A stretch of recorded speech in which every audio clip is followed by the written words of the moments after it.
This audio record contains over 20 distinct voices, crafted uniquely for this chronicle. It is free of interruptions or commercial interference.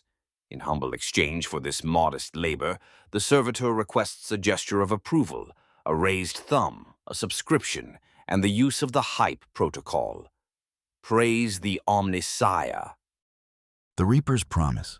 Prologue.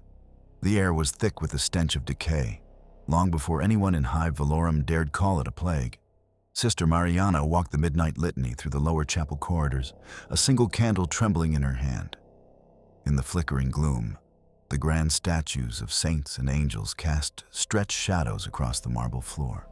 Her prayers echoed softly. "The Emperor protects. The Emperor protects," she whispered, repeating the comforting mantra. Yet in her heart, fear coiled and tightened. For nights now, uneasy rumors had coursed through the Hive sublevels. Whispers of a sickness, of families sealed in their habs by the authorities, of muffled screams in the darkness. The ecclesiarchy preachers insisted it was but a test of faith. Still, Mariana had seen the black sores on the supplicants who came begging for blessings at the shrine. She had seen the blood-flecked coughs and wild, fever-bright eyes. And she had heard, just the last dusk, a sound that haunted her. A wet, rasping moan from behind a bolted Medici ward door, cut short by the crack of an Arbite shotgun. She clutched her rosarios tighter as she neared the ward now. The candle flame shuddered as if some unseen breath had disturbed it. The door was slightly ajar. That heavy steel door, which was always locked and guarded, now opened just a sliver of black. Cold dread trickled through her veins. Mariana hesitated. "Hello? Is anyone there?" Her voice barely rose above a whisper. Only silence answered. A putrid smell wafted out, a mix of bile and sweetness of rot. The candlelight glinted off something damp on the floor just beyond the door, a dark stain trailing outward. Heart pounding, she pushed the door open further and held up her candle. Light fell upon a scene from nightmare. The Medici ward's cots were overturned, sheets smeared with gore. The two enforcer guards lay slumped against the far wall, armor corroded and flesh bloated with foul discoloration. Flies buzzed in frantic clouds around them. Mariana gagged, nearly dropping the candle. On one of the cots lay a patient, a young man she recognized as the baker's son from the morning prayer. Now his skin was livid and greenish, covered in bulbous lesions that oozed black ichor. His eyes milky white. He was still, too still to be alive. Yet suddenly, his head jerked toward Mariana. He let out a long, choked gurgle, the sound of fluid bubbling in lungs that should not function. Sister Mariana stumbled back, crossing herself. "Emperor, shield me," she cried. The corpse on the cot began to twitch, limbs jerking unnaturally. Then, with a wet tearing sound, it rolled off the cot and crashed to the floor. Broken bones jutted from beneath slack, diseased flesh as it started to drag itself toward her. Terror seized Mariana. She turned to run, but a figure loomed in the doorway behind her. In the faint light, she saw only an outline, a man in tattered robes, face hidden by a hood. A sweet and rancid odor emanated from him. She glimpsed his hands, which held a censer of smoking incense from which dripped a glistening fluid. The smoke swirled around her, cloying and thick. Mariana's mind swam with sudden dizziness. The hooded figure spoke, voice a wet whisper that crawled under her skin. "Hush, child. Grandfather Nurgle has heard your prayers. He offers a different kind of protection, a kinder one than your corpse god." Mariana tried to scream, but the smoke choked her throat. The crawling corpse was grasping her ankle now with clammy, swollen fingers. Pain lanced up her leg as the mere touch of the thing's corruption blistered her skin. Please, Emperor, help me! She wheezed, tears burning in her eyes. The last thing she saw was the hooded man leaning close, breath sickly sweet, whispering a litany of his own. In the wavering light of the fallen candle, Sister Mariana realized the man wore a necklace of rusted chains, and at its end swayed an icon she had never seen. A fly of wrought iron, with eyes that seemed to writhe like worms. Embrace the gift, he cooed. Her candle finally guttered out, plunging the chapel corridor into darkness. Mariana's scream never left her lips. Chapter 1. Arrival. Inquisitor Aurelia Vorena stepped off the Valkyrie gunship onto the rain-slick landing platform, her dark coat whipping in the chill wind. High above, Hive Velorum's spire vanished into toxic yellow clouds. The Hive city loomed, a mountainous silhouette of blackened adamantine and stained glass teal that tried to pierce the heavens. The colossal statue of Saint Velorum atop the central cathedral was just visible through the smog, arms outstretched as if warding off the storm. Aurelia pulled up her rebreather mask a moment, the filters humming. The air was heavy with pollutants and a faint underlying sweetness she couldn't place. Behind her, 4 figures descended the ramp. Interrogator Cassius Holt, his keen eyes scanning their surroundings. Sergeant Garrick, hulking in flak armor and resting a calloused hand on his shotgun. Malachi, the sanctioned psyker, cowl drawn low over his gaunt, tattooed face. And Magos Constantine, the tech priest, moving with a whir of servos as mechadendrites twitched under his red robes. They were met by a delegation of local officials braced against the wind. At the forefront, clad in the black carapace of the Adeptus Arbites, was Marshal Arcturo. His scarred face dipped in a curt bow. Inquisitor Vorena, welcome to Severax Prime. I wish it were under better circumstances. Aurelia nodded. Report, Marshal. She wasted no time on pleasantries.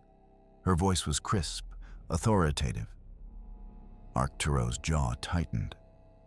3 weeks ago, isolated incidents of a sickness in the lower hive. At first, Hive Council thought it a new strain of the winter fever. But then, people began to vanish. Others were found dead in the streets with no obvious cause. We quarantined a few areas. 2 days ago, an entire hab block in the mid-hive went silent. PDF squads sent in. They haven't returned. Cassius exchanged a glance with Garrick. The sergeant sniffed the air and muttered, "Smells like rot, even through this damn rain." A robed man stepped forward next, a golden aquila hanging from his neck. His eyes were sunken, ringed with sleepless darkness. Inquisitor, I am Cardinal Dorian Castus, keeper of the Cathedral of St. Vela. He pressed a shaking kiss to the aquila, and then to a ring on his finger. We beg your aid, a holy shrine world, now beset by what rumor calls a curse. The faithful are afraid. Aurelia studied the cardinal. She noted the damp sheen on his brow despite the cold, the nervous twitch in his lip. What do you believe it to be, Cardinal? She asked. The cardinal lowered his voice, glancing about as if the wind might carry his words to unfriendly ears.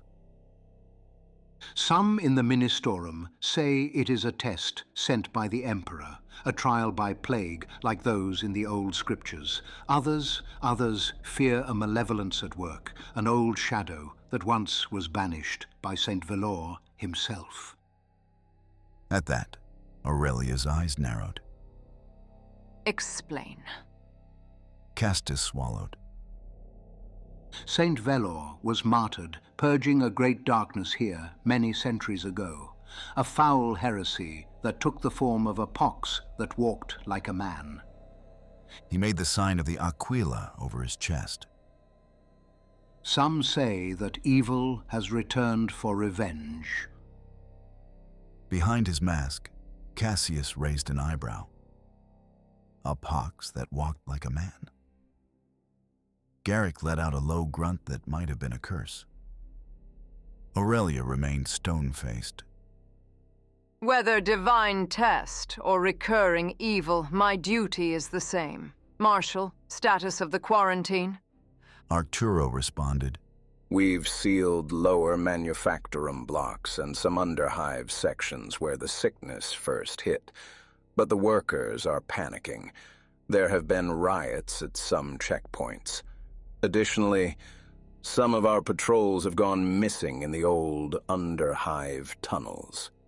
Malachi, the psyker, took a step forward, sniffing the air as if sensing something beyond the physical.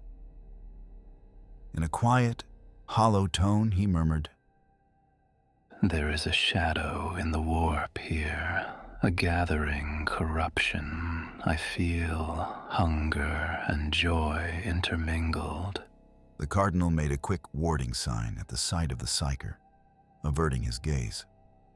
Aurelia's gloved hand rested on the hilt of her ornate power sword.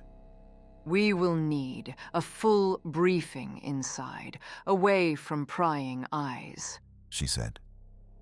Take us to the Situation Room and ensure any record of our arrival is kept minimal. If this is heresy, the cult must not know the Inquisition is on to them until it's too late. Marshal Arturo nodded sharply. As you command. This way, Inquisitor. As the party moved off the platform and into the armored bulkhead doors of the spire, Cassius fell in beside Aurelia. A pox that walked like a man. Sounds like a metaphor for something. Possibly a demon.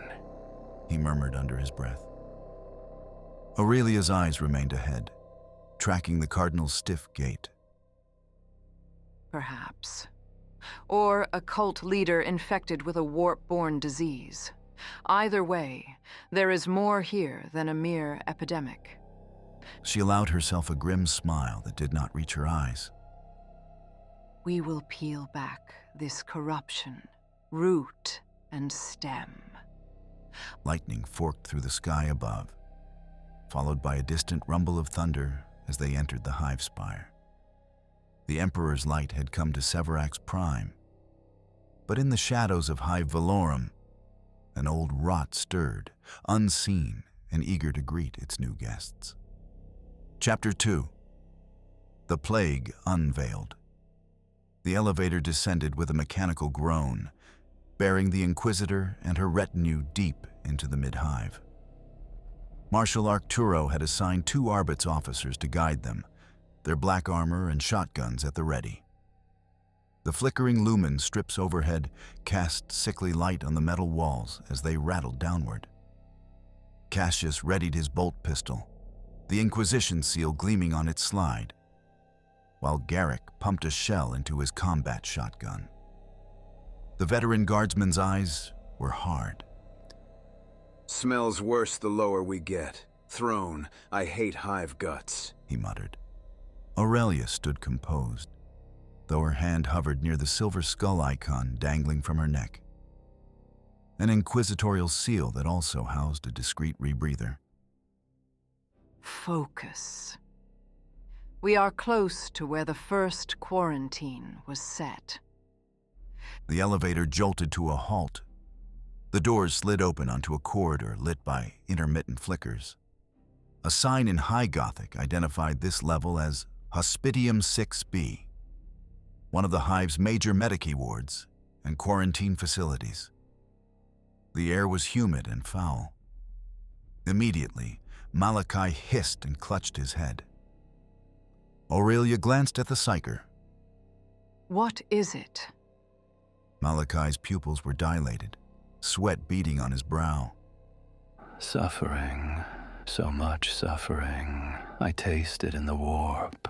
Something rejoices in it. One of the Arbites, Officer Hale, stepped forward. Inquisitor, the ward is this way. Emperor, watch over us. We lost contact with the medici staff yesterday. They advanced.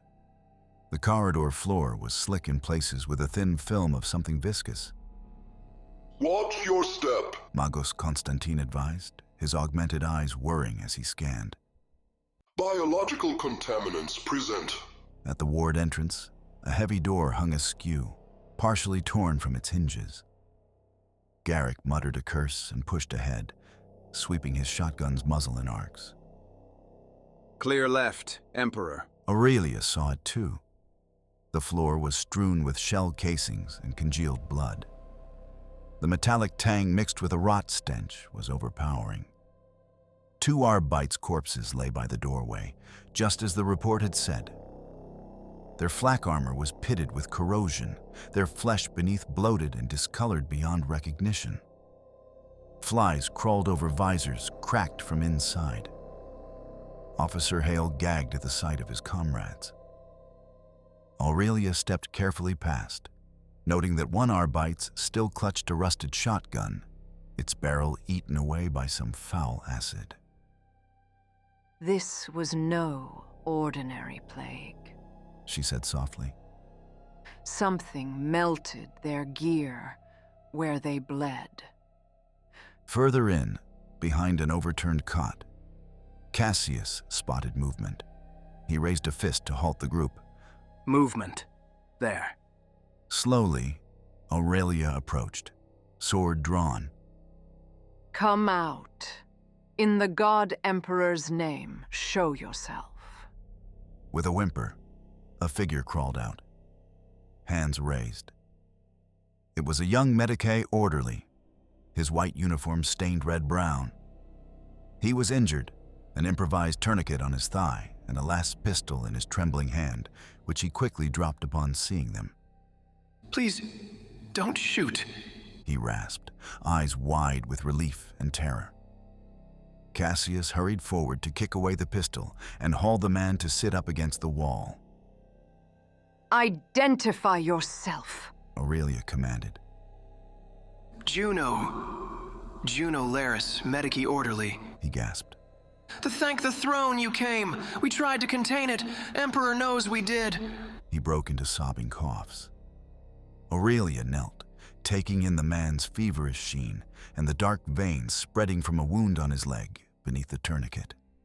Her jaw tightened. What happened here? Orderly.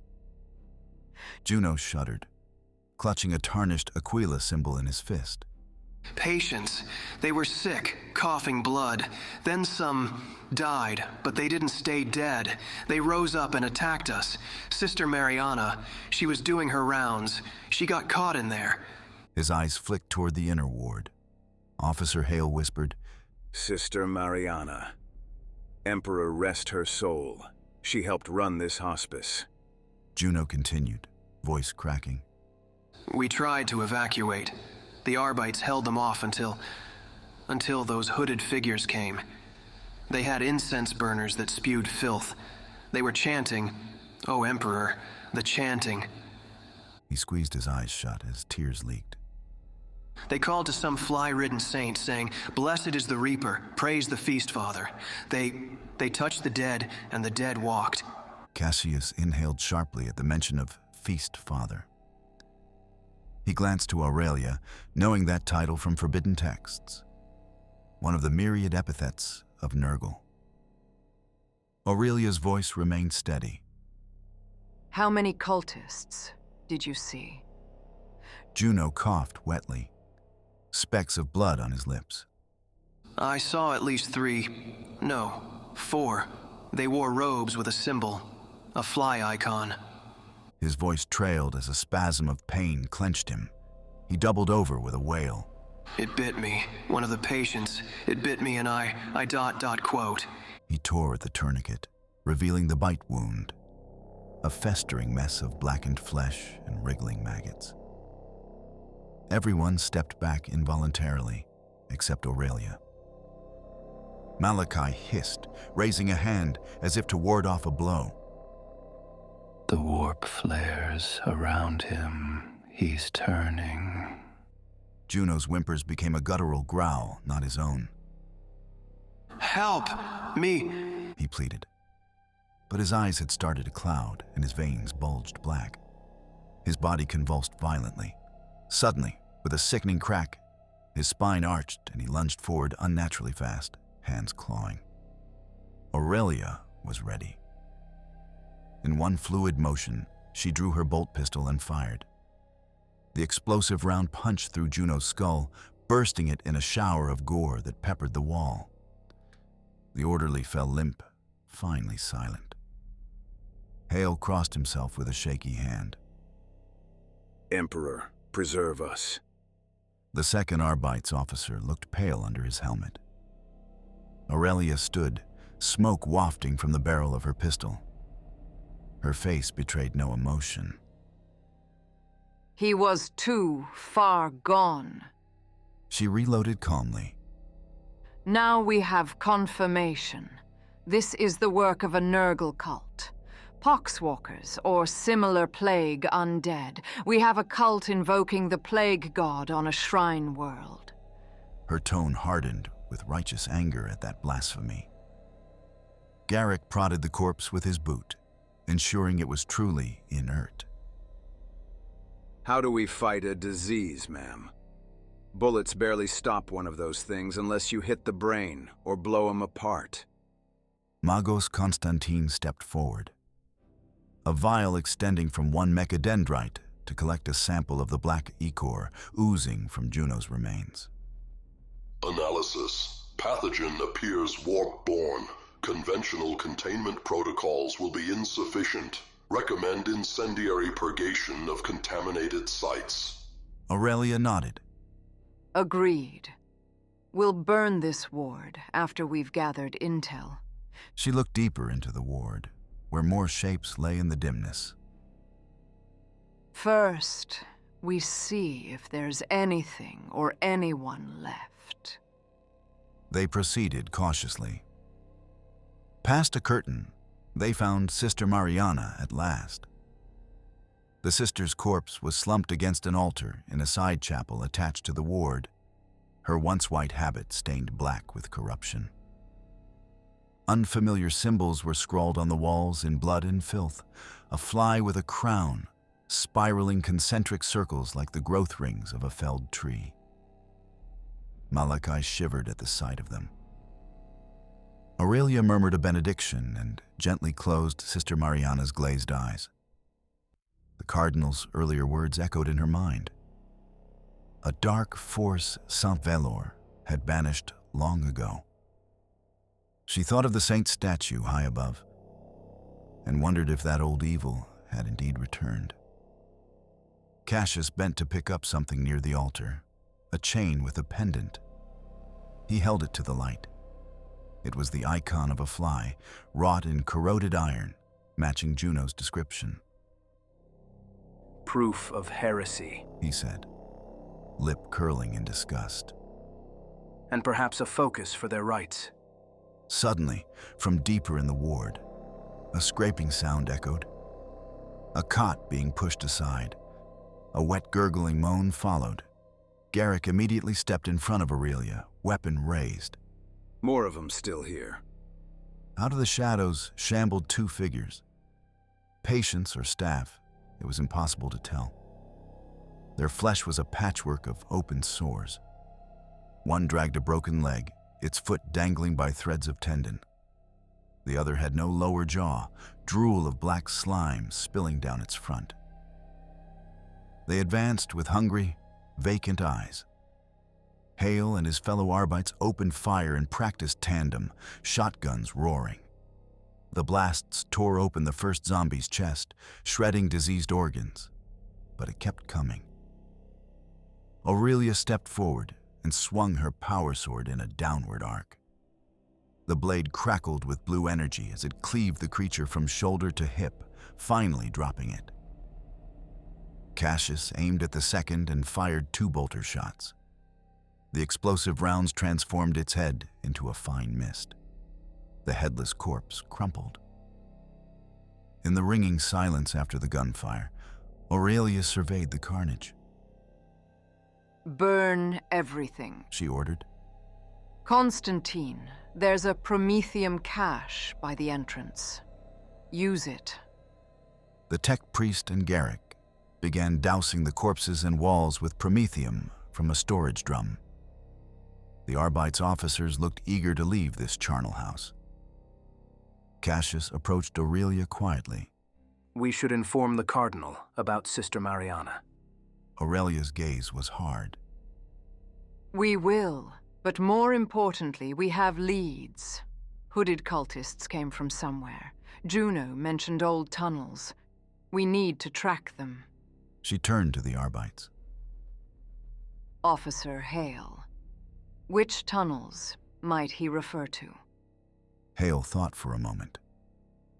Beneath the Hive's mid-levels run ancient underhive access corridors, service ways. Some have been sealed for decades. Others lead down to the sumps or even out to the ash wastes.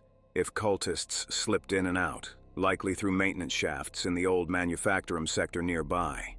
It's sparsely populated now. Aurelia considered this.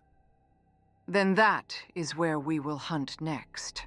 Alert your marshal to have units contain any further spread. Quarantine this entire area and prepare flamer teams.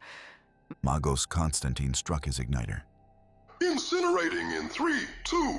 With a whoosh, the promethium caught and bright orange flames surged, hungrily consuming the ward and all traces of the filth. Acrid smoke billowed. The group retreated to the corridor as the Decay ward was cleansed by fire. The silhouettes of Sister Mariana and the others were soon lost in the blaze. Aurelia spoke softly, almost to herself. Thus shall all the Emperor's foes burn. She then addressed her team, voice steeled. We have our evidence. Now we pursue these heretics to their lair and cut out this infection at the source. Cassius nodded, determined. The young interrogator's face was set with resolve, though Aurelia did not miss the slight tremor in his hand after the gruesome scene. She herself felt a familiar righteous fury boiling within. A Nurgle cult on sacred ground. It would not stand. They would bring the Emperor's light into the deepest shadows of Hive Velorum, or die trying. Chapter 3. Beneath the Hive. Aurelia and her retinue moved through the belly of the Hive, following the guidance of Officer Hale along rusted maintenance passages. The sounds of dripping water and distant machinery echoed as they advanced by the light of flickering lumen globes. The air grew warmer and wetter the deeper they went, heavy with the scent of mold, oil, and something fouler. They passed through a corroded archway marked with faded Mechanicus symbols, entering what once had been an active manufactorum sector. Long ago, weapons and machinery for the Imperial Guard had been forged here. Now the vast chamber lay in decay. Rows of silent assembly lines and iron gantries cast complex shadows in the dim light. Garrick scanned the darkness above. Perfect place for scum to hide. Too much cover. Aurelia raised a clenched fist, signaling a halt. She pointed to the floor, faint footprints in the dust and grime, leading around a pile of collapsed metal crates. They came this way recently. Malachi closed his eyes and let his consciousness extend. I feel it, a gathering of minds ahead, rife with devotion and decay. They are close. The group advanced quietly, spreading out. Cassius kept to Aurelia's left, bolt pistol ready, while Constantine lurked at the rear, augmetic eyes scanning for heat signatures. The Arbite's officers stayed near Garrick, nervously fingering triggers. As they rounded a bend in the assembly hall, they heard distant chanting. A wet, burbling chorus of voices rising and falling in nauseating harmony.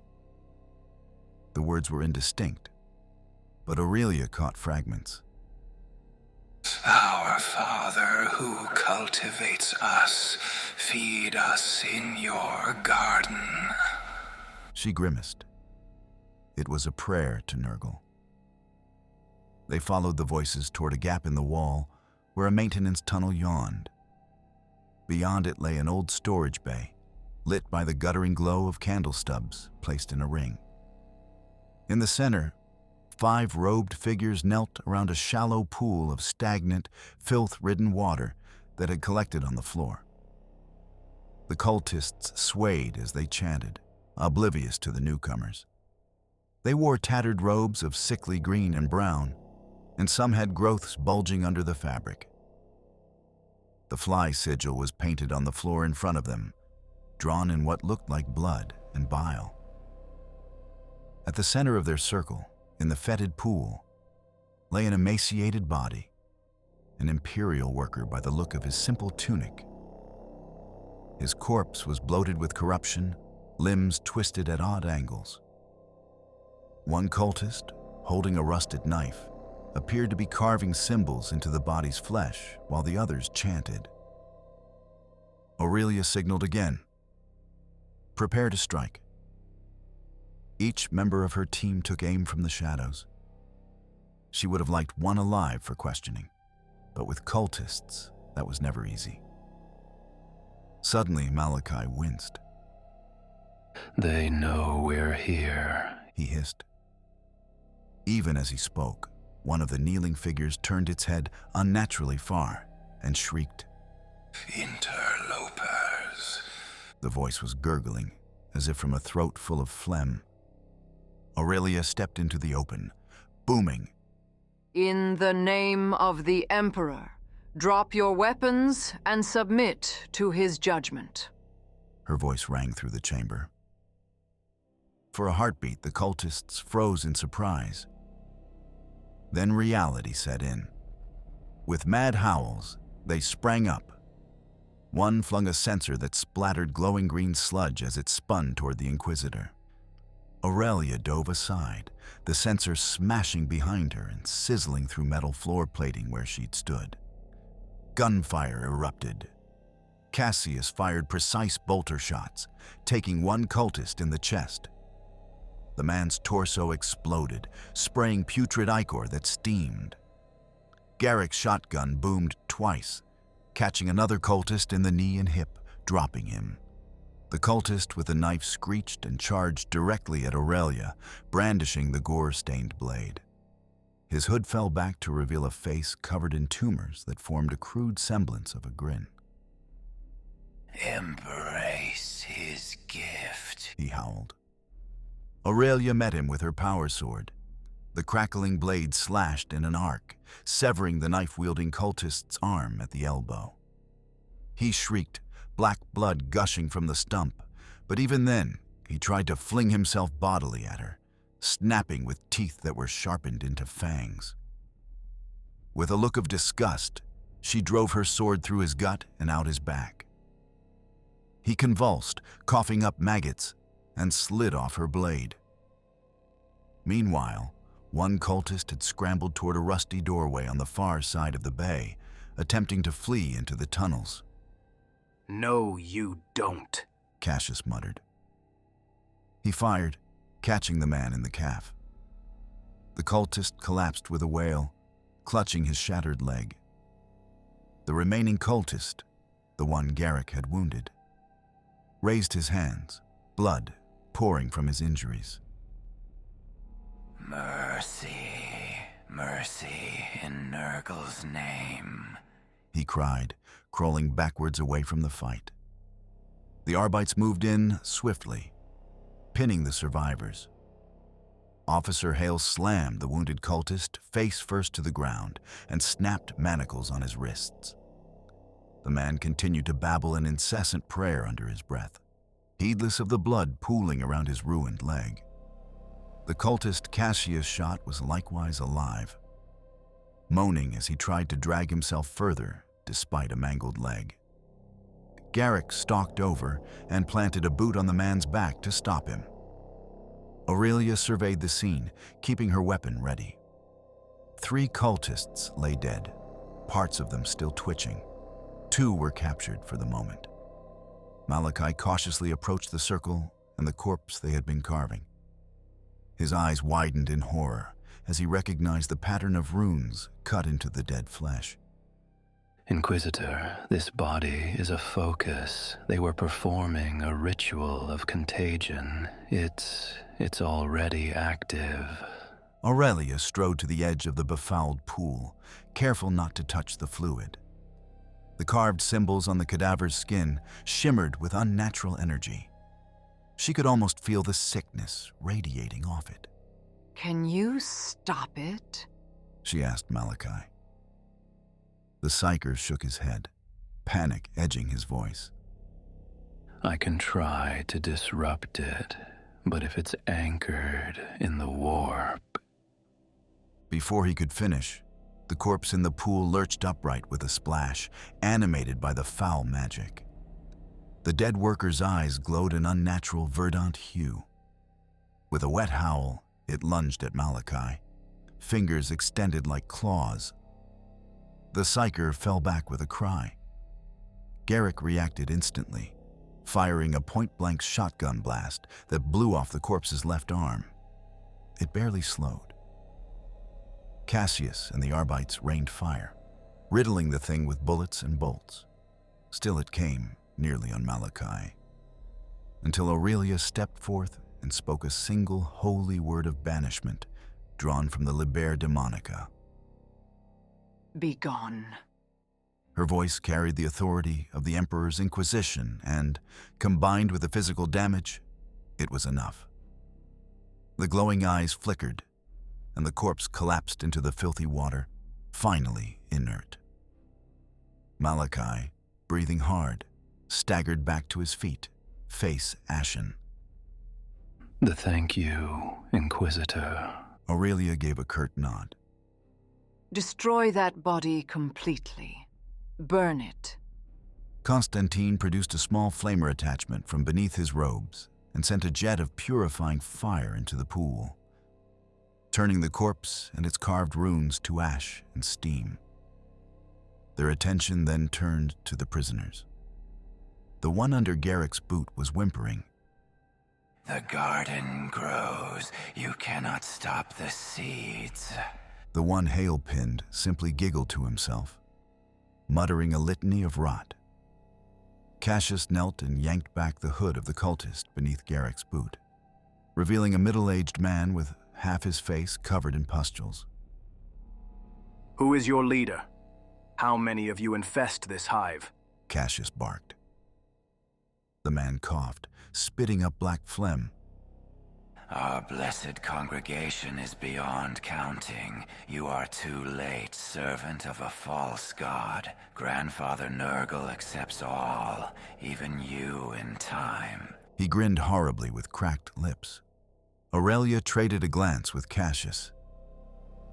He may not fear death, but there are worse things, she said quietly. Stepping closer, she pressed the tip of her humming power sword lightly against the cultist's cheek, the energy field scorching his diseased flesh. Your grandfather cannot protect you from me. Tell me who leads you. Her tone was ice. The cultist shrieked as smoke rose from his face. Ah, the Reaper leads us. He comes even now. Aurelia frowned. The Reaper? A title. Who is it?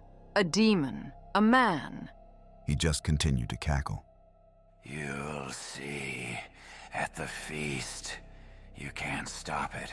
None of you can. Suddenly, the other captured cultist, who had been eerily quiet, began convulsing violently. He threw his head back and let out a gurgling scream. Hale cursed and tried to keep hold of him, but the man thrashed with unnatural strength, Greenish foam bubbled out of his mouth. Malachi's voice rang with alarm. He's channeling something. Before anyone could react further, the convulsing cultist's torso rippled. With a wet, splintering sound, his chest burst apart, ribs splaying outward. A wave of stench rolled out, so foul that Garrick gagged. From the ruin of the man's body, something pulled itself free. A small demon, hunched and pot-bellied, with slimy skin of putrid green. It had a horned, cyclopean head and a distended jaw full of needle teeth. A plague-bearer of Nurgle, birthed through the cultist's sacrifice. The Arbite's officers screamed and fell back as the newly emerged demon landed on all fours and then leapt with surprising agility. It landed atop Hale, claws sinking into the gaps of his armor. Hale shrieked as the plague-bearer bit deep into his neck.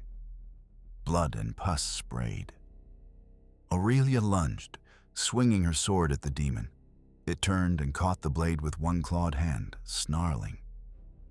The power field seared its flesh, but it held firm for a moment, its single eye rolling with malicious glee.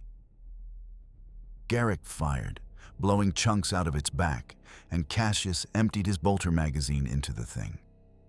Finally, with a gurgling roar, the plague-bearer collapsed off Hale, ichor pouring from multiple wounds. Constantine stepped forward and incinerated the remains, ensuring it wouldn't rise again. Aurelia knelt by Officer Hale. The plague-bearer's bite had torn open his throat, and vile poison coursed through his veins. His flesh was already mottling. Hale looked up at the Inquisitor with terror and pleading in his eyes, gurgling wordlessly as he drowned in his own blood. She made the sign of the Aquila over him and nodded solemnly to Garrick. The guardsman grimly raised his shotgun and ended the Arbite's suffering with a single blast. Hale's body fell limp. The remaining cultist prisoner had been caught in the demon's eruption and now lay dead, his head crushed under the demon's initial leap. There would be no further answers from him. Cassius wiped sweat and grime from his face, breathing hard. Throne. That escalated quickly. He looked at Aurelia, concern in his eyes. A plague-bearer materializing means the veil here grows thin. More will come if we don't act fast. Aurelia sheathed her sword, nodding. Indeed. This Reaper they spoke of could be a high priest, or even a demon prince, using these cultists to pave the way. We have to find out where and when the main ritual will be. Magos Constantine surveyed the carnage, then intoned in his metallic voice. One cult cell neutralized suggests retrieving any data or artifacts present for analysis. They searched quickly. In a corner of the bay, behind some mildewed crates, they found a makeshift altar. Upon it were strewn various objects, diseased organs arranged in a spiral, a book bound in flaking skin, and a large scroll covered in messy, reddish script. Aurelia gingerly picked up the scroll and unrolled it. The script was low Gothic mixed with foul symbols. It's a schedule, or a prophecy. Mention of a feast of blessed Decay on the eve of St. Velor's Day. Her eyes narrowed. That's tomorrow night, during the celebrations at the cathedral, no doubt. Cassius muttered a curse. They mean to unleash something at the cathedral, when the masses gather to honor the saint. It would infect thousands at once. Aurelia nodded, face grim. It could overrun the entire Hive, perhaps the planet. And if that prophecy is right, they believe this Reaper will manifest then. Malachi closed the demonology tome they'd found, his gloved hands shaking slightly. This talks of a scion of the Fly Lord, an ancient demon. If St. Velor banished something centuries ago, perhaps it's returning. If the cult succeeds, Aurelia said. That old evil will be reborn in the heart of the cathedral. She looked around at her team. We have one day to prevent this. We must warn the Cardinal to cancel the festivities and lock down the cathedral. Garrick frowned, wiping plague filth off his shotgun. Think the Cardinal will actually do that? A Saints' Day celebration on a shrine world, calling it off might cause a panic or riots among pilgrims. Cassius added quietly. And if the Cardinal doesn't believe us or is compromised? He left the rest unsaid, but Aurelia understood. Trust no one. One of the first tenets of the Inquisition. Aurelia set her jaw. Whether he believes or not, we will take measures. But first, containment. Constantine, rig this area with charges. We can't leave any trace of their filth unpurged. As the tech priest set about planting incendiary devices among the cult corpses and ritual site, Aurelia tapped her vox bead to reach Marshal Arturo. Marshal, cell of plague cultists neutralized in sub-level manufactorum. We encountered a demon. Quarantine protocols in effect. I'm sending coordinates for cleanup teams with flamers. Also, you are to enforce a curfew across Hive Velorum immediately. No gatherings, especially near the cathedral. On my authority as Inquisitor. The Marshal's static-laced reply came. Understood, Inquisitor. Emperor's mercy. A demon, you say? It will be done. The curfew order will stir up hive folk, but we'll manage. Aurelia knew time was of the essence. Cassius, Malachi, with me. We will go to the cathedral and speak with Cardinal Castus at once.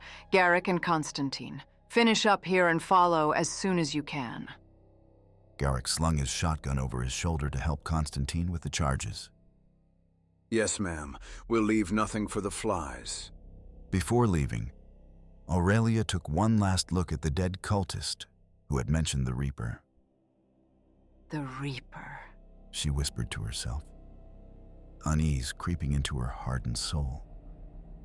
Something about that title nagged at her. She had to be ready for anything.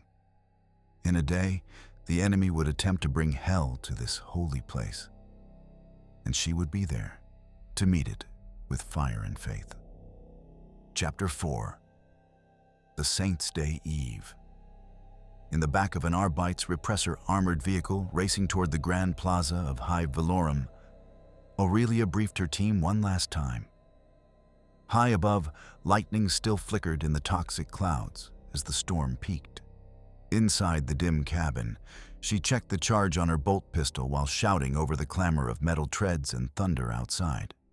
We'll arrive in 2 minutes. Officer Hale's replacement, one Marshal Arturo had assigned after Hale's death, called from the driver's compartment. The vehicle jolted, swerving around fleeing pedestrians. Its sirens blared to clear the panicked crowds streaming away from the city center. Aurelia looked to her team. Blood and grime streaked all their faces. Cassius was reloading his pistol with practiced but tense motions. Malachi rocked in his seat, eyes closed as if in meditation or dread. Garrick and Constantine flanked the rear hatch, weapons at the ready. The confined space stank of promethium, sweat, and the coppery tang of blood on their armor. Aurelia's voice cut through the din, firm and resolute. Remember, our priority is to secure the cathedral and prevent the ritual. We must convince or compel the Cardinal to shut down the gathering. Cassius wiped his brow with a sleeve, leaving a smear of soot. The Cardinal seemed genuinely fearful earlier, but if he resists... Then we override him, Aurelia said flatly. I have full authority to take command of this shrine if needed. Malachi opened his eyes, which glinted with a hint of warp light when the vehicle's interior lamps flickered. The warp presence grows even now, he murmured. I fear the cult sorcery may already be in motion. Garrick racked the slide of a spare shotgun. Then we hit them fast and hard, like we did in the Underhive. Aurelia allowed herself a tight grin at the sergeant's determination. Indeed. But be prepared. For all we know, half the cathedral staff could be compromised. Trust only in the Emperor and each other. Cassius met her gaze. Understood, Inquisitor. For a moment, as the repressor's brakes screeched and it began to slow, Aurelia placed a hand on Cassius's shoulder. Her expression softened almost imperceptibly. You have done well today, Cassius. No matter what comes next, trust in your training and your faith. The Emperor shields the righteous. Cassius felt a surge of resolve at her words. He nodded firmly. By the Emperor's will. The vehicle lurched to a stop, and the rear door clanged open. The sounds of a frightened crowd and Arbites shouting orders flooded in, along with the chemical bite of exhaust fumes and burning promethium from spotlights. Aurelia drew her sword, its blade glinting in the dusky light. Move out! They emerged into the chaos outside the cathedral steps, weapons ready to do what must be done. The great cathedral of St. Velour now loomed directly ahead. High stained glass windows depicting the saint's life glimmered in hues of gold and emerald even as dusk gathered. Despite the curfew order Aurelia had given, a throng of pilgrims and citizens still milled around the plaza, confused and anxious. Adeptus Arbites in riot gear were spreading out, urging people to return to their habs. The crowd murmured in discontent. Many had traveled far to celebrate the eve of St. Velour's Day and were reluctant to leave the sacred site. Aurelia, Cassius, and Malachi pushed through the crowd toward the cathedral's main steps. As she strode forward, Aurelia shouted to a group of loitering pilgrims. By order of the Inquisition, clear the plaza and return to your homes. Her rosette flashed in her hand for all to see. Whispers of Inquisition rippled outward, and fearful respect drove many to hasten away. Still, others lingered, torn between faith and fear. At the top of the steps, a line of the cathedral's own clergy stood looking down nervously, novice priests and a few monks in gray robes. At their head was Cardinal Castus, wringing his hands. Inquisitor, thank the Emperor, you are here, he called, voice thin and strained. Marshal Arcturo relayed your message. But what is this talk of cancelling the feast? There will be chaos. The faithful... Aurelia climbed the steps two at a time, Cassius and the Psyker at her back. Cardinal, we have incontrovertible evidence of a chaos plot to strike during the feast mass. A Nurgle cult means to unleash a plague amidst the pilgrims. They have infiltrated even the holy places. She kept her tone measured but urgent. We must evacuate and isolate the cathedral immediately. The Cardinal's eyes widened dramatically. He pressed a hand to his chest, as if the news were a physical blow. Throne of Terror, Nurgle cult here. He glanced at the assembled priests around him, some of whom gasped or made the sign of the Aquila. This is horrifying, unthinkable. But Inquisitor, to cancel the Mass now, the crowds will see it as heresy or a loss of faith. It could spark violence, even rebellion, against the Ecclesiarchy's authority. Behind Aurelia, Malachi shifted uneasily. Cassius stepped forward. Better a riot than a plague demon let loose in their midst. If we must spill some blood to prevent a mass death, so be it. His young face was intense, the recent battle giving a hard edge to his words. Castus lifted his hands placatingly. Of course, of course. Forgive me, we shall do as you say. He beckoned them inside. Come, at least step into the narthex so we can discuss how to proceed without causing panic.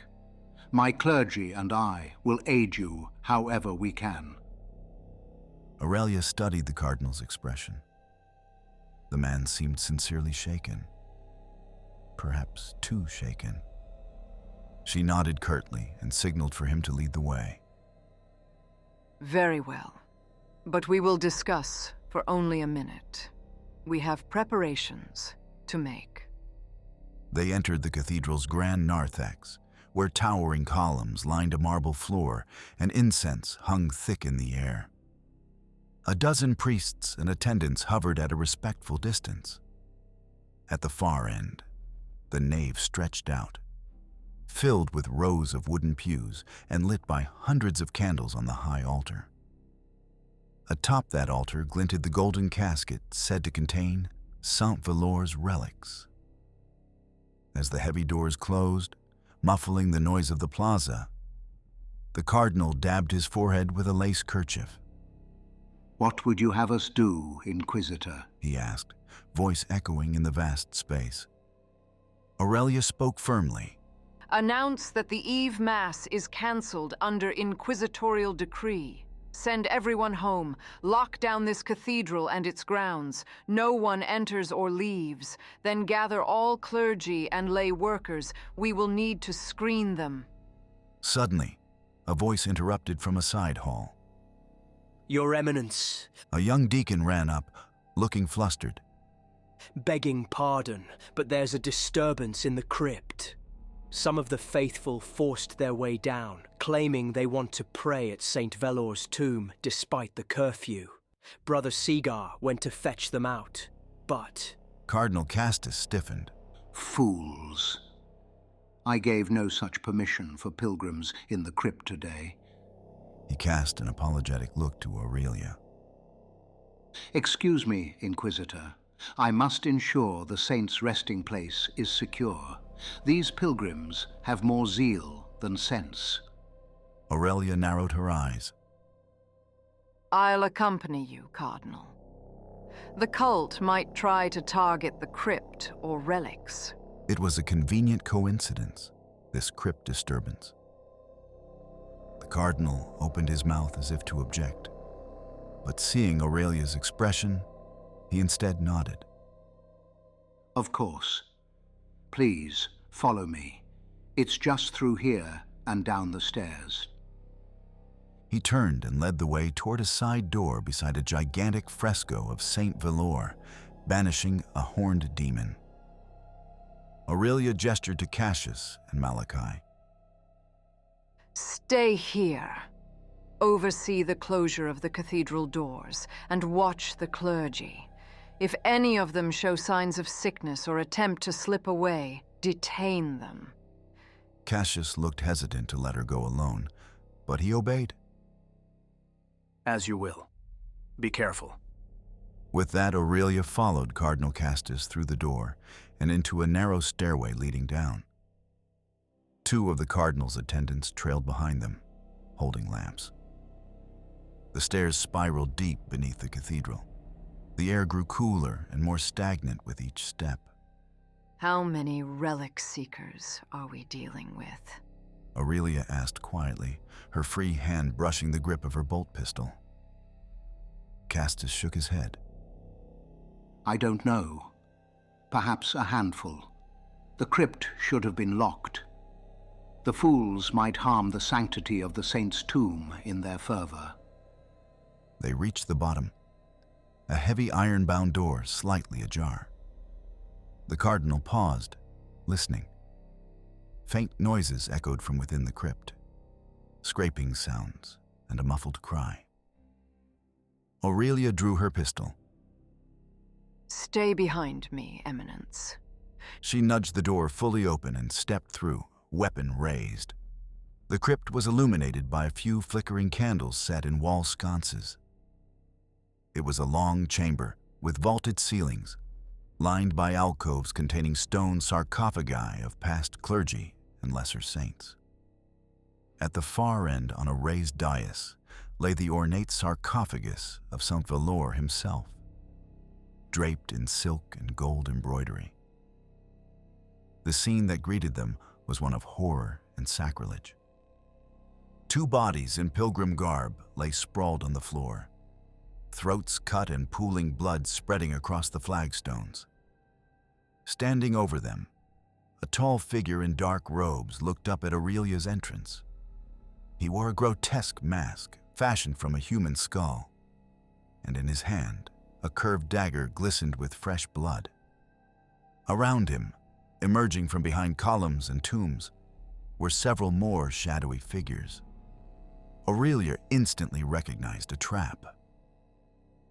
Down! She barked to the cardinal, shoving him back into the stairwell as an arrow whistled past her head from a crossbow one cultist had leveled. It shattered on the stone wall behind. The robed leader with the skull mask hissed, "Kill the interloper, but the cardinal, he's needed alive for now." Aurelia fired twice, her bolt rounds catching an advancing cultist in the chest and detonating, spraying gore. "Guards, to me," the cardinal shouted, his voice oddly shrill. But no guards came. The only ones here were cultists in hiding. His two attendants shrank back behind the doorway, clearly unarmed and terrified. The cultists rushed at Aurelia. One swung a rusted cleaver at her from the left. She parried with her blade and kicked the attacker back. Another jabbed at her with a sharpened iron rod, scraping her carapace armor but failing to pierce. She pistol-whipped that one across the jaw, sending him reeling. The masked leader began chanting in a guttural tongue, raising his bloody dagger. The blood of the slain pilgrims at his feet started to steam and move against gravity, coiling upward like serpents toward the dagger's tip. Realizing he was enacting some spell, Aurelia focused her fire on him. She let off a burst of bolts. One round clipped the leader's shoulder, interrupting his chant and causing him to snarl in pain. He ducked behind the saint's sarcophagus, and the blood ritual faltered, the enchanted blood splashing back to the floor. The remaining cultists, perhaps half a dozen, pressed the attack with frenzied fervor. A particularly large cultist, shirtless and covered in plague tattoos, barreled toward Aurelia with a chain blade whirring in his hands. Aurelia braced as the blade came at her. The chain blade bit into her power sword with a shriek of metal. The man's strength was considerable, forcing her back a step. He roared, spit flying. "Papa Nurgle take you." His breath was nauseating, like a charnel house. Aurelia grimaced and spat back. The Emperor rejects your filth. She fired her bolt pistol point blank into the man's gut. The explosion blew out his entrails in a shower of putrid flesh. He crumpled, and she kicked his dying form off her blade. Another cultist flung a glass sphere at Aurelia's feet. It shattered, releasing a cloud of noxious green vapor that quickly enveloped her. Coughing, she staggered, her eyes burning as the foul gas seeped through the gaps of her rebreather mask. From behind her, Cardinal Castus shouted, "Inquisitor, here." She felt a strong hand yank her back out of the gas cloud and into the stairwell briefly. The cardinal produced a vial of holy water from his robes and splashed it at the advancing cultist who had thrown the gas. The man screamed as the consecrated liquid burned his diseased flesh like acid, and he retreated. Aurelia blinked away tears, nodding thanks tersely. Stay back, Your Eminence. She then hit the activator rune on her sword. The blade crackled brighter with lethal energy. With a roar, she charged forward again, carving through another cultist who was too slow to dodge. The bisected halves hit the floor with wet thuds. The few remaining heretics wavered at the sight of their comrades butchered by the furious Inquisitor. The masked leader, realizing his ambush was failing, shouted, "Delay her, then. I must prepare the relic." He clambered up behind Saint Velour's sarcophagus, making towards the golden reliquary that rested above it, the repository of the saint's remains. Aurelia's heart lurched as she saw him reach for the golden casket. No! She shouted and fired a bolt at him. But one of the last cult bodyguards hurled himself in the path, taking the round in his chest, which blew him apart. The leader seized the opportunity to snatch up the reliquary. Cardinal Castus stepped forward from the stairwell, hand outstretched. "Don't you dare defile the saint, you blasphemer," he cried out. His voice rang with genuine outrage. The skull-masked man gave a rattling laugh, holding the golden reliquary high.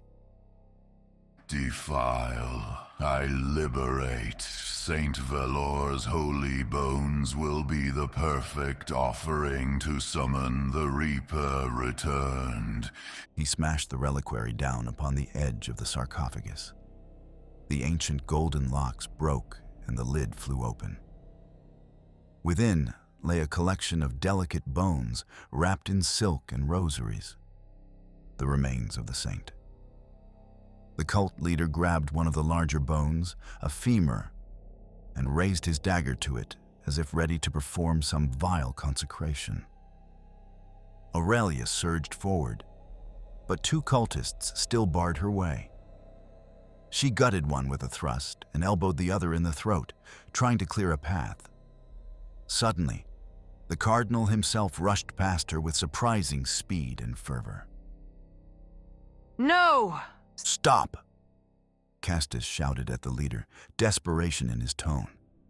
He reached the dais and grappled the skull-masked man, trying to pull the relic bone away from him. They struggled, the cardinal showing unexpected strength fueled by rage or fear.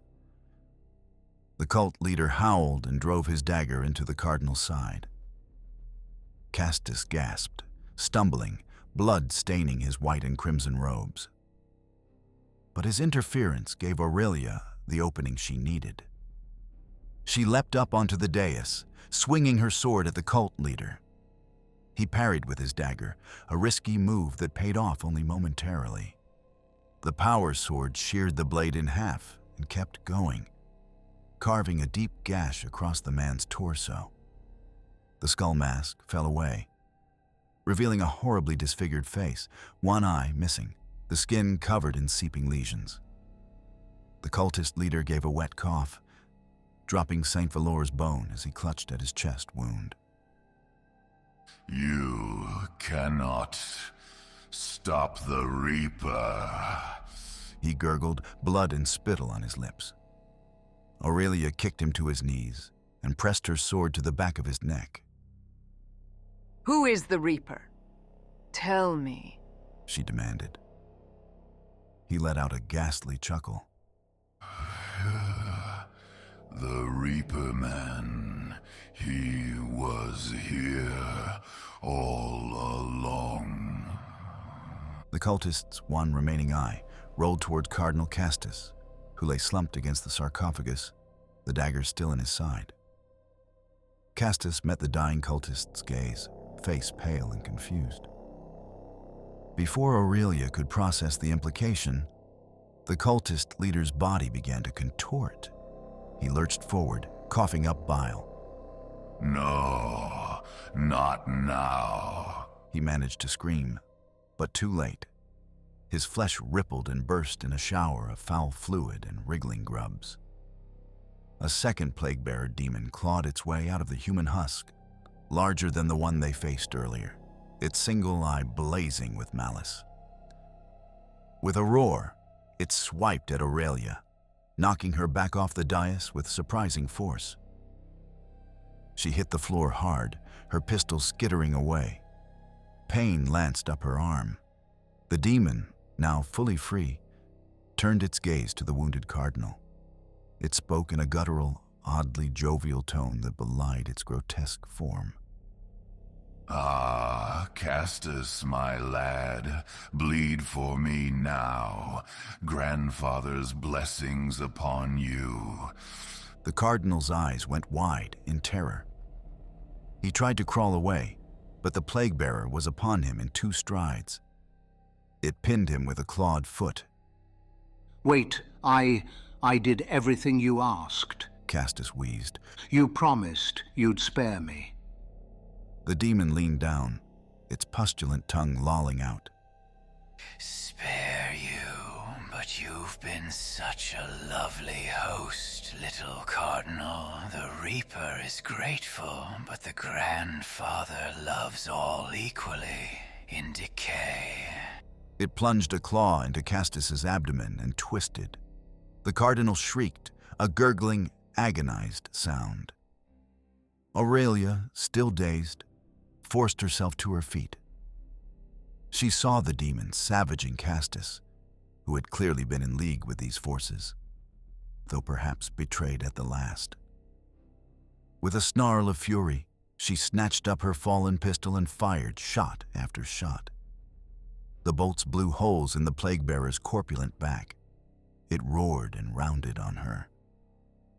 Outside the crypt, distant booms and screams echoed. Aurelia had a fleeting awareness that trouble must have erupted in the plaza or nave above. Perhaps the very attack they feared was starting. The plague-bearer barreled toward Aurelia. She sidestepped its charge, causing it to slam into a pillar, cracking stone. With precise strikes, she hacked at its limbs. One clawed arm fell writhing to the floor under her blade. The demon howled but fought on, swinging its remaining arm in a wild backhand that caught Aurelia on the shoulder, sending her crashing into a row of funerary urns that shattered around her.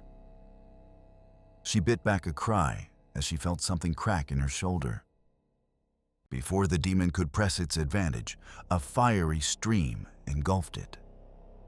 At the crypt entrance stood Magos Constantine and Sergeant Garrick, having arrived just in time.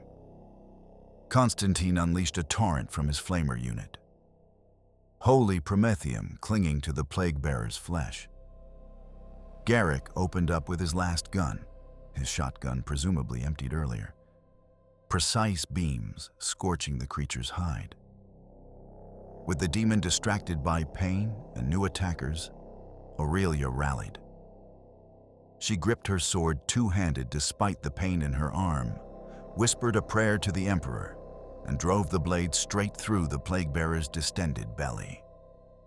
The creature gurgled and spewed forth a cloud of flies from its mouth, thrashing as the power blade eviscerated it. Garrick's last fire burned the swarming flies out of the air. Finally, the plague-bearer collapsed in a heap, dissolving into a puddle of fetid slime and blackened ichor that steamed with unholy light. It was banished back to the warp, at least for now. Aurelia caught her breath, nodding gratefully to her comrades.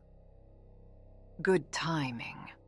She noticed Garrick's left arm was bleeding from a deep gash, likely earned fighting through something above. But he was still standing strong.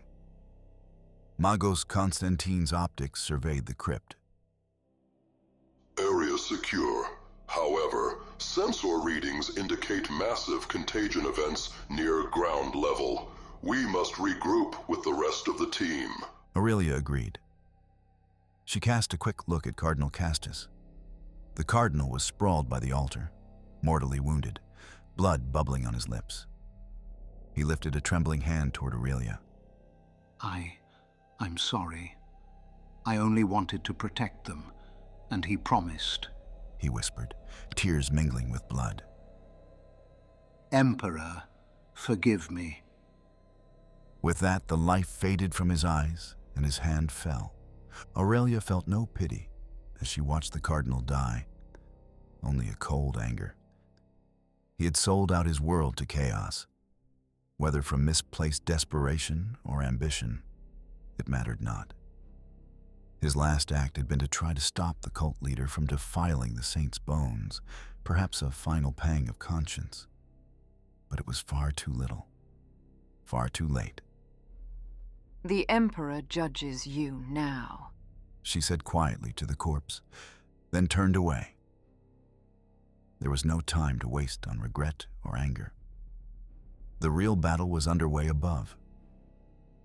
She carefully lifted Saint Velour's femur bone from where it had dropped and returned it gently to the cracked reliquary, crossing the rosaries over it. Saint Velour, lend us your strength, She murmured, sealing the casket as best as she could in a hurry. Slinging the relic case over her shoulder with a strap, Aurelia looked to Garrick and Constantine. Let's move.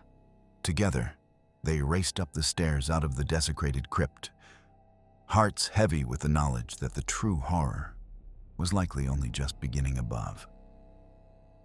Chapter 5. The Reaper's Harvest. They emerged from the crypt into a scene of pure chaos. The cathedral's nave, once serene and hallowed, was now a battlefield. Benches were overturned, tapestries torn. Scores of citizens who had refused to leave were now screaming and rushing for exits as plague-ridden figures rampaged among them. Cassius stood at the top of the central aisle, firing controlled bursts from a purloined Arbite's shotgun. By his side, a handful of Arbites and the young deacon from earlier wielded weapons and improvised clubs, fending off what could only be described as plague zombies. These wretches, once pious pilgrims, had succumbed to the walking pox, their eyes sunken and black, veins bulging, teeth snapping at any who got close. Some crawled on broken limbs, others, aflame from spilled promethium, still lumbered forward in mindless fury. Some of the infected wore tattered remains of their Sunday best, a tragic mockery of devotion. At the far end of the nave, near the altar, a grotesque focal point had formed. A swirling vortex of sickly green light hovered in the air, crackling with warp energy. Through it, shapes pushed and writhed, the outlines of massive, pustulant entities striving to break through. The largest outline was a horned, fat silhouette, immensely tall and broad. A booming laughter echoed from beyond the veil, shaking dust from the rafters. The mere sound of it made Aurelia's blood run cold. It was the laughter of a great unclean one, a greater demon of Nurgle. The Reaper was coming. Aurelia, Garrick, and Constantine raced down the aisle to join Cassius. Status! Aurelia shouted over the din. Cassius spared a brief glance at her, relief evident even in his battle-frenzied eyes. The cult must have had agents among the crowd. They released some contagion moments ago. People just started keeling over, then rising again. We've been holding them back, but it's bad. Malachi is near the altar, trying to do something about that. He nodded toward the churning warp rift. Indeed, Aurelia spotted Malachi on the dais by the altar, surprisingly close to the forming rift. The Psyker stood within a circle of glowing runes, hastily chalked on the floor, his arms outstretched. He was chanting verses of banishment, his voice thin against the deep, rumbling laughter beyond. Strands of warp energy lashed out from the rift toward him, and he deflected them with psychic shields that shimmered blue, but each impact made him stagger. We have to support him or that thing will come through fully, Aurelia yelled.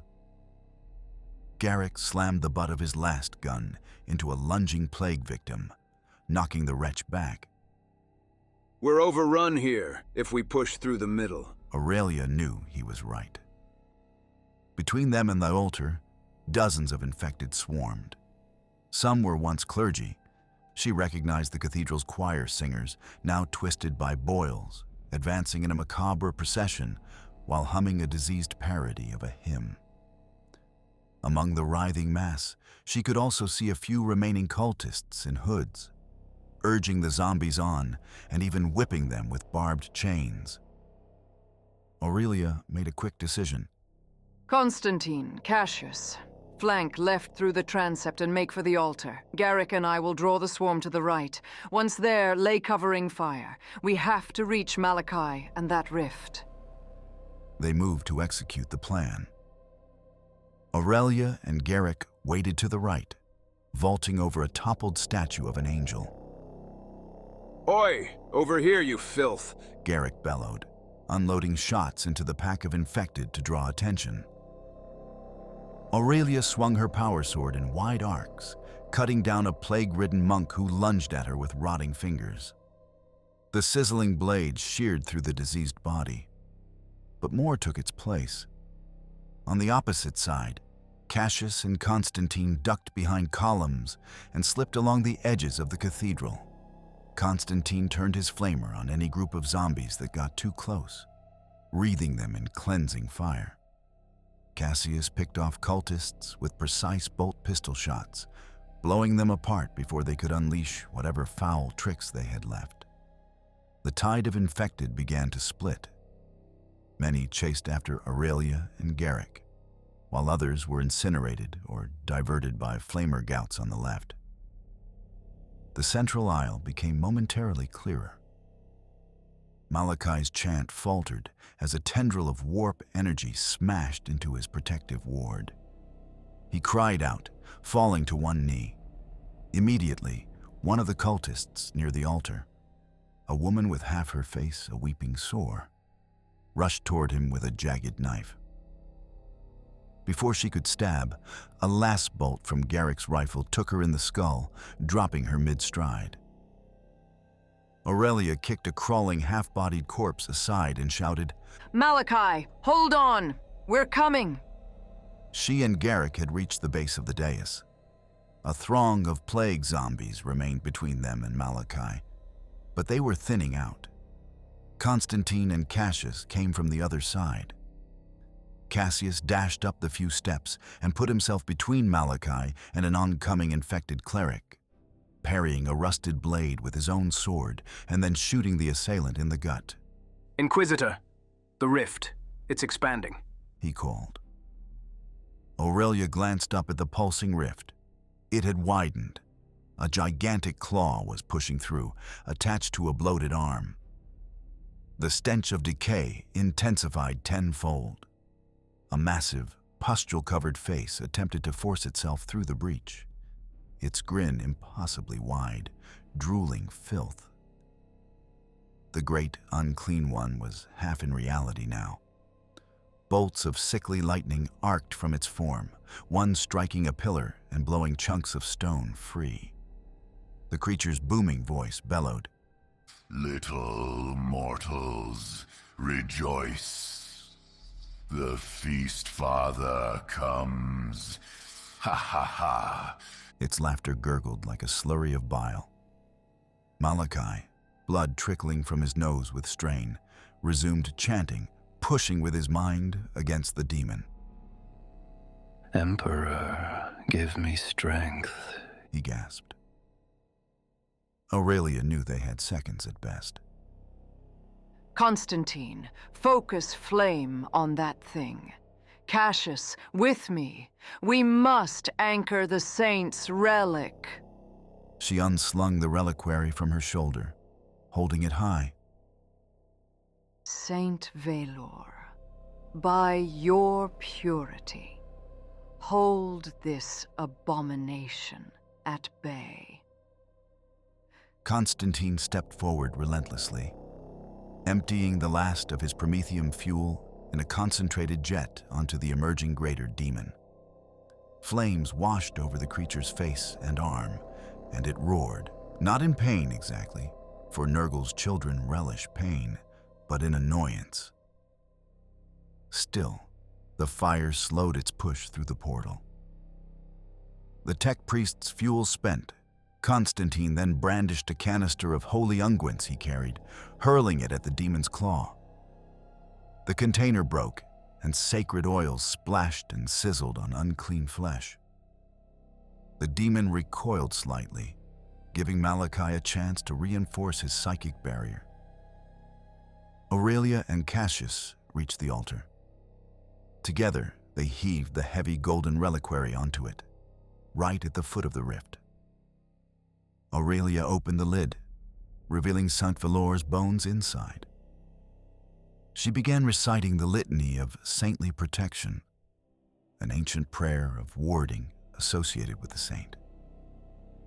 Cassius joined in, his voice steady and strong as he intoned, "By the sacrifice of the martyred, we stand shielded in the Emperor's light." The bones themselves seemed to glow faintly as the prayer filled the air. The great unclean one snarled, its hideous head now halfway through the tear in reality. It glared down at the relics and the praying humans. "That trinket won't save you. I will grind his bones to dust once I'm through," it thundered. With a mighty heave, the demon pushed further. Its other arm breached the veil, splintering the dais as it planted a hand on the floor for leverage. Constantine was caught by a backhand swipe and thrown across the nave like a rag doll. He hit a column with a metallic crunch and fell motionless. Garrick emptied his last gun into the creature's blubbery hide, each shot burning charred craters. But the demon hardly noticed. It was almost fully present now, towering 3 times the height of a man, a mountain of corpulent decay with a rictus grin and empty eye sockets that oozed foul tears. It lurched fully into the cathedral with a wet slap, dragging an enormous rusted cleaver behind it, likely its chosen weapon. The warp rift crackled behind it, still open but beginning to waver as Malachi's chants and the relic's presence fought to close it. The great unclean one raised its cleaver high to smash the altar and the relic upon it. Aurelia stood firm in front of the altar, shouting to Cassius and Garrick, "Keep it away from the bones at all costs." She fired her bolt pistol at the demon's face, aiming for the empty eye sockets. One bolt actually splashed into an eye, making the creature reel and let out a bellow. Malachi took 2 trembling steps forward from his circle, hands outstretched toward the demon lord. Flames flickered around his eyes as he drew deeply upon the warp. "Back to the abyss with you," he cried, his voice layered with resonance. A beam of pure psychic force lanced out from the psyker, striking the great unclean one square in the chest. The demon staggered, black smoke rising from the seared hole in its pallid flesh. The greater demon coughed and spat a glob of putrid bile in Malachi's direction. The acidic filth struck the psyker, and he screamed as his flesh began to blister and melt. Even so, Malachi did not cease his psychic assault. He poured all his remaining strength into pushing the demon back towards the rift, golden light now engulfing him as he channeled the Emperor's might. "I bind the abomination." Under the combined pressure of Malachi's will, the saintly relic's aura, and the prayers, the demon actually began to slide back, its bulk inching toward the portal. It howled in frustrated rage. "No, I am the Reaper. You cannot." In that moment, the demon locked eyes, or rather empty sockets, with Aurelia. With a sudden hateful resolve, it changed tactic. Instead of striking the relic, it swung its massive cleaver sideways at the humans on the dais, intent on killing the mortal anchors of this resistance. Aurelia saw the huge blade coming for her and Cassius. With no time to dodge, she did the only thing she could. She pushed Cassius off the dais, sending him tumbling down the steps out of harm's way. A split second later, the cleaver connected with her. The sound was horrendous, metal cleaving through armor, bone and flesh. Aurelia gasped as agony exploded through her body. The force of the blow hurled her aside like a broken doll. She crashed against a shattered pew and went limp, her sword clattering from her hand. No! Cassius screamed from where he had fallen. Garrick, too, roared in fury. He charged at the demon's flank, firing point blank, and then actually leaping onto its back, stabbing into its rolls of fat with his combat knife again and again. The creature snarled, reaching an arm back to swat at the pest on its back. Malachi, grievously wounded and barely standing, let out one final cry. Emperor, receive my soul and banish this beast. In a blinding release of energy, the Psyker unleashed everything.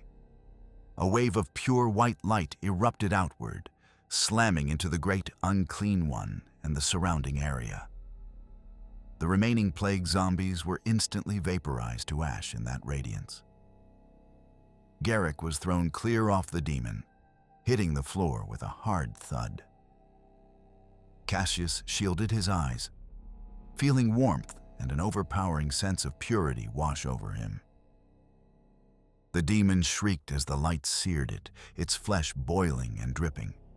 Malachi's form became a silhouette wreathed in glow, and with a final anguished smile, the Psyker's mortal body disintegrated, consumed in the outpouring of power. The great unclean one was badly weakened now, half of its torso dissolving into ectoplasmic sludge. The warp rift behind it started to collapse, its edges closing in. The demon teetered, trying to stay anchored in reality. Cassius rose unsteadily, ears ringing, and saw Aurelia's crumpled form a short distance away, a trail of blood behind her. His heart lurched. He scrambled to her side, heedless of the failing demon for an instant. Inquisitor! Aurelia! He cried, lifting her head gently. Aurelia's eyes fluttered open. Blood trickled from her lips. The wound in her torso was mortal. The cleaver had nearly cut her in two at the waist. But she yet lived for the moment, by will or faith. She managed a faint smile on seeing Cassius unharmed. Good. You're alive, she whispered, each word a struggle. Cassius felt hot tears in his eyes. Save your strength. We'll get a Decay. She weakly shook her head. No time. You must finish it. Her dimming eyes shifted to the demon, which still writhed, refusing to fully banish as the rift shrunk around it. Indeed, though grievously injured, the great unclean one was using its claws to hold the portal open, roaring in defiance even as its lower body sloughed away. Aurelia mustered the last of her strength. Take my sword, she gasped, blood bubbling. And deliver the Emperor's justice to that filth. Her hand, slick with her own blood, closed over Cassius's, pressing the hilt of her power sword into it. Cassius's face twisted in anguish and determination. He wanted to stay with her, to comfort her. But he knew she was right. This had to end. He rose, gripping the weight of Aurelia's blade. It crackled to life once more. The great, unclean one bellowed, dragging half its disintegrating body through the shrinking rift by sheer will. Garrick got to his feet nearby, limping but alive, and saw Cassius stand tall with the power sword. Garrick gave a hoarse, rallying cry, "For the Inquisitor! For the Emperor!" and resumed firing, blasting the demon's remaining arm. Cassius rushed forward, ascending the dais steps 3 at a time. The saint's reliquary still gleamed on the altar beside the pulsing mass of the warp gate. Cassius could feel a warmth from it. and in his heart he felt a surge of courage beyond his own, as if the saint and the emperor watched over him. With a fierce yell, Cassius leapt at the towering demon. He drove the power sword straight into the creature's distended belly, where Malachi's psychic blast had opened a burning wound. The blade pierced deep into pestilent flesh until it found the foul heart. Green-black ichor gushed out, drenching Cassius, burning his skin even through his coat. But he did not relent.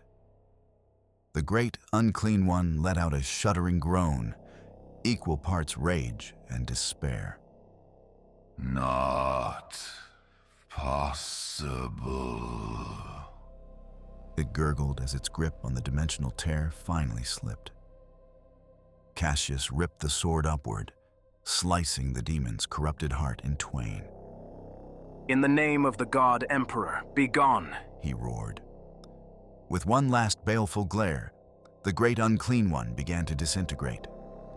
Its entire body collapsed into putrescent slurry that quickly sublimated into acrid vapor. The enormous bulk vanished, piece by piece, sucked back into the collapsing rift. A blast of wind rushed through the cathedral as the warp portal imploded with a thunderclap, rattling every pane of stained glass and extinguishing all but a few guttering candles. Then, silence. The demon was gone. Only the remnants of devastation marked its presence. Cassius stood panting in the gloom, the power sword still glowing in his hand. His entire body ached, and he realized burns and cuts covered him from the demon's bile and the battle. But the immediate danger was over. Garrick moved among the carnage, slumping against a pillar to catch his breath. The veteran guardsman looked around at the heaps of ash and mangled corpses that had moments ago been an army of infected. He breathed a rough sigh of relief, then winced from his own injuries. Cassius's thoughts snapped back to Aurelia. He dropped the sword and rushed back to her side, kneeling. Inquisitor Aurelia, it's done. We stopped it. Her eyes were barely open, her life ebbing quickly. But at his words, a faint contentment came to her face.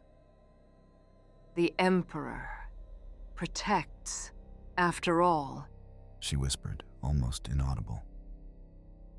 Cassius gently took her hand. Hold on. We'll get you help. Please just hold on. His voice broke despite himself. She looked at him, and there was a softness in her gaze that he had never seen before. I'm proud of you, she mouthed. My duty is done. Yours begins. Her bloody hand pressed the inquisitorial rosarius she wore into his palm, the symbol of her office. Tears streaked Cassius's grime-covered face. Aurelia, don't... A ghost of a smile touched her lips, and with her last breath, she whispered, Emperor, guide you. The light faded from Inquisitor Aurelia Vorena's eyes as she went to the Emperor's side. Cassius bowed his head, a shudder passing through him. For a brief moment, the only sounds in the vast cathedral were his quiet sob and the distant crackle of a small fire among the debris. He closed Aurelia's eyes and placed her hands over her chest, gently slipping the rosarius cord around his own neck. There would be time to mourn later. Now he had to fulfill the final duties in her stead. Garrick approached, cradling one arm. Cassius, I'm sorry. She was the best of us. His voice was rough. He wiped at his face, leaving a streak through the soot there. Cassius rose, swallowing hard, forcing down his grief. We need to secure the area and ensure no further outbreak. How many of us remain? Garrick glanced around. Aside from them, Only a couple Arbites officers were emerging from hiding places, and a few clergy who had not been infected.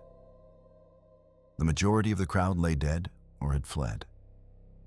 A handful, sir. The honorific came naturally and respectfully, marking the shift in authority.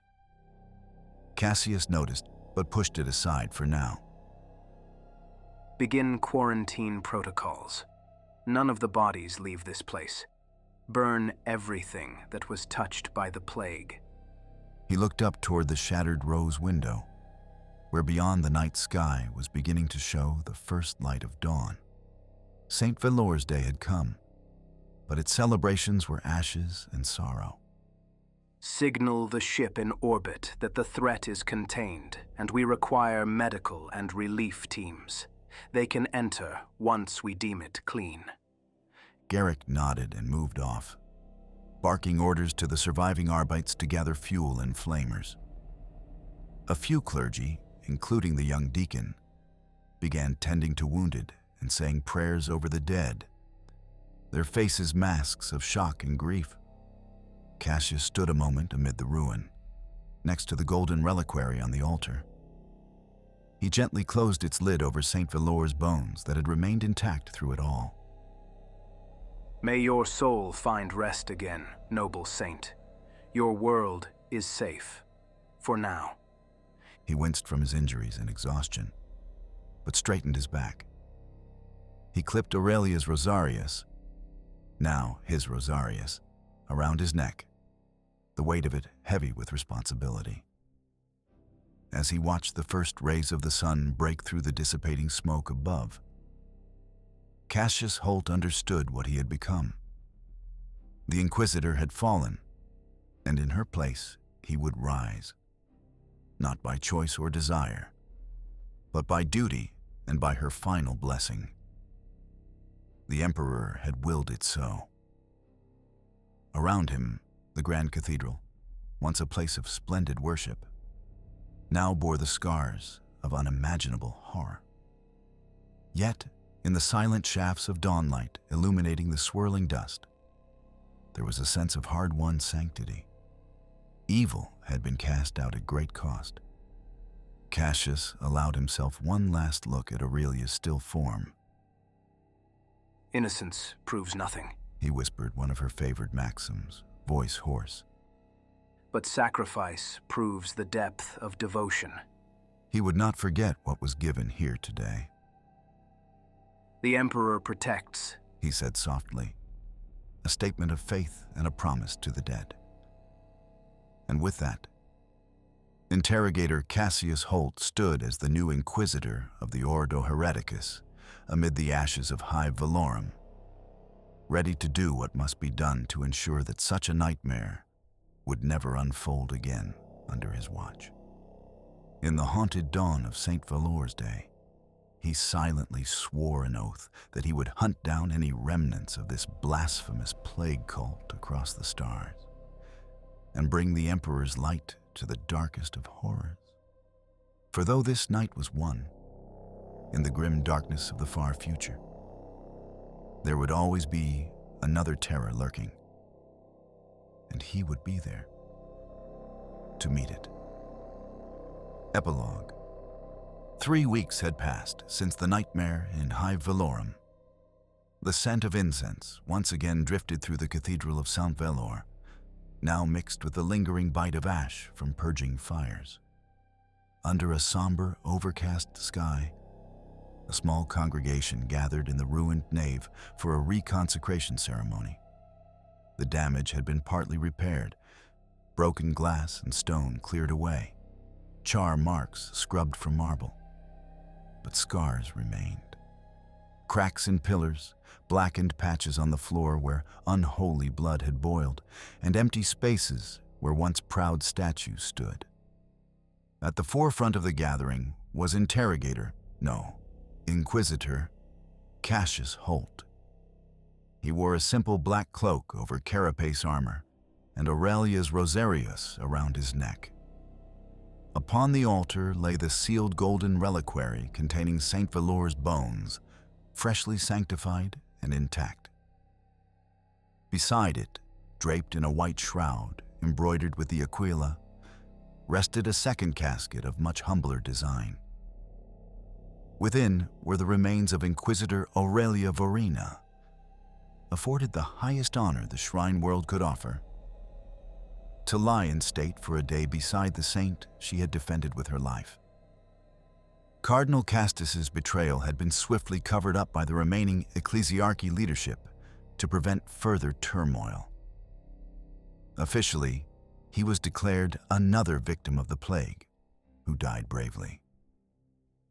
In truth, Cassius had privately reported his heresy up the inquisitorial chain, and the cardinal's name would be struck from holy records, his deeds damned. A new, younger cardinal from off-world was already en route to take stewardship of Severax Prime. Garrick stood at Cassius's side, his arm in a sling but otherwise recovered. Magos Constantine's shattered frame had been reclaimed by the Adeptus Mechanicus. Whether his consciousness survived in a new body was unknown. Malachi's sacrifice was noted in the roll of martyrs. There was little left of him to enter. The surviving Arbites and clergy flanked the small crowd, eyes downcast in respect and lingering sorrow.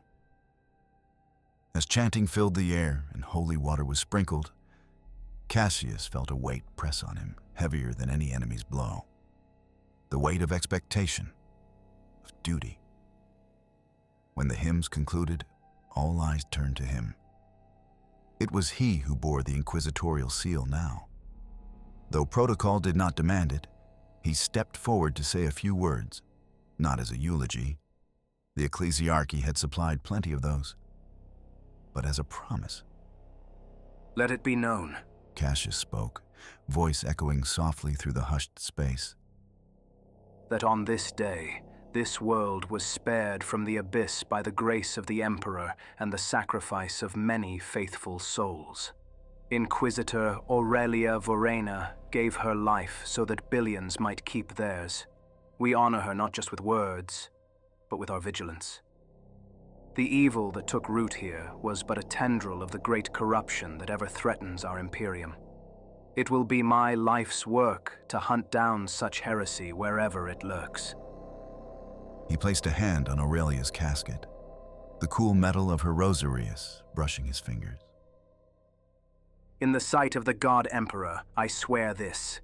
Those who serve the darkness, who offer plague and death to the innocent, will meet the Emperor's judgment. This I carry forward as Aurelia's heir and as an instrument of his will. A quiet amen murmured among the listeners. Garrick bowed his head, a ghost of a proud smile on his lips. After the ceremony, as the gathering dispersed, Cassius lingered. He had a final duty to perform before leaving Severax Prime. At his instruction, Aurelia's body would not remain here. He would see her properly honored on a world of the Inquisition's choosing, perhaps buried alongside other fallen Inquisitors, or sent to Terra's sacred vaults. He trusted Garrick and the Arbites to oversee the safe transport. In the meantime, there was work to do. Reports from orbit indicated that the plague had been contained to Hive Velorum alone. Thanks to swift quarantine and the mysterious dissipation of the pathogen once the warp power behind it vanished.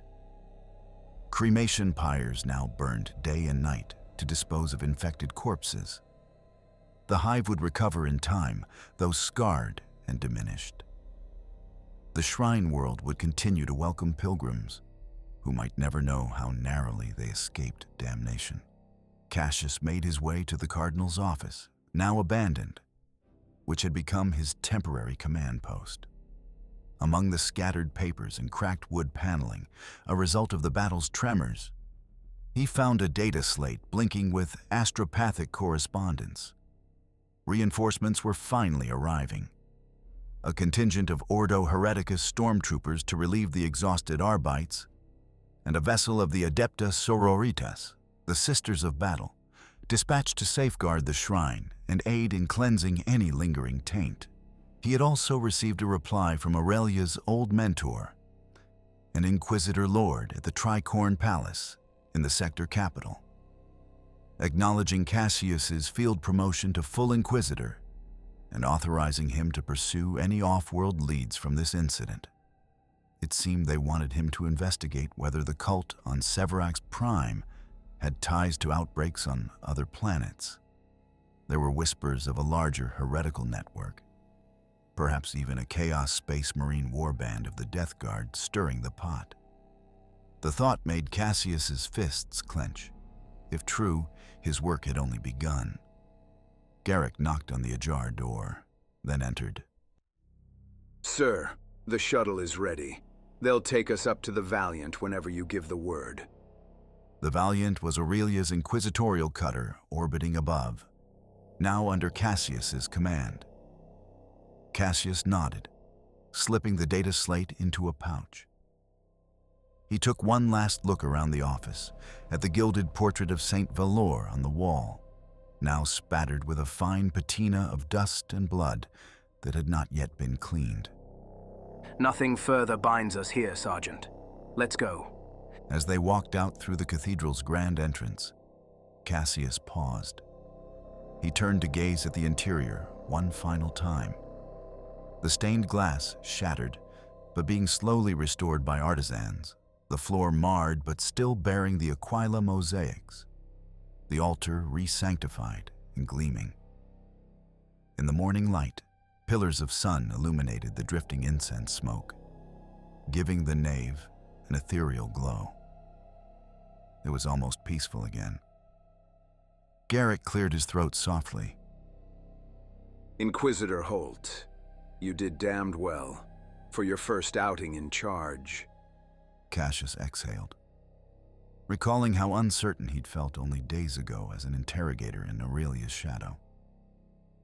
I had good guidance, he replied quietly. And good comrades. He placed a hand on Garrick's shoulder gratefully, mindful of the man's injury. I couldn't have asked for a better soldier by my side. The grizzled guardsman managed a small chuckle. Just doing my duty, sir. Plan to keep at it, wherever you go next. Cassius allowed himself a thin smile. I will hold you to that, Garrick. Together, they descended the steps where not long ago they had pushed through a panicked crowd under a stormy night. Now the plaza was eerily calm, cordoned off and empty save for armored vehicles and labor crews disposing of the last pyres' ashes. Life would return in time, but for now, echoes of screams still seemed to linger in the silence. At the landing site, a black-armored shuttle bore the inquisitorial seal, its ramp open and engines humming. Cassius paused at the base of the ramp and looked back at the cathedral. Banners of the Imperium were being rehung above the doors, fluttering anew with hopeful symbolism. In his mind, he replayed those final moments. Aurelia's confident smile, Malachi's blinding sacrifice, the wrathful roar of the demon as it was cast down. His left hand tightened around the skull-shaped inquisitorial signet he now wore. The same one Aurelia had taken off her own finger and pressed into his hand in her final moments. The Emperor protects, he whispered once more. Not as a platitude, but as a solemn invocation. He knew their victory was only by the narrowest margin and the highest sacrifice. Such was the price humanity paid again and again to survive in this cruel galaxy. He would see to it that those sacrifices were not in vain. With that thought, Inquisitor Cassius Holt boarded the shuttle. Garrick followed, and the ramp hissed closed behind them. The craft rose, dust swirling beneath its thrusters, and then it soared upward, carrying them off toward the blackness of space and whatever trials awaited beyond. Below, the shrine world of Severax Prime began a new day, chastened but unbroken. And in the grand cathedral, the sunlight streamed through stained glass, depicting Saint Velour triumphant, casting patches of rainbow hues upon the floor. A silent promise that, even in the darkest of times, the light of the Emperor and his devoted heroes would emerge to banish the horror.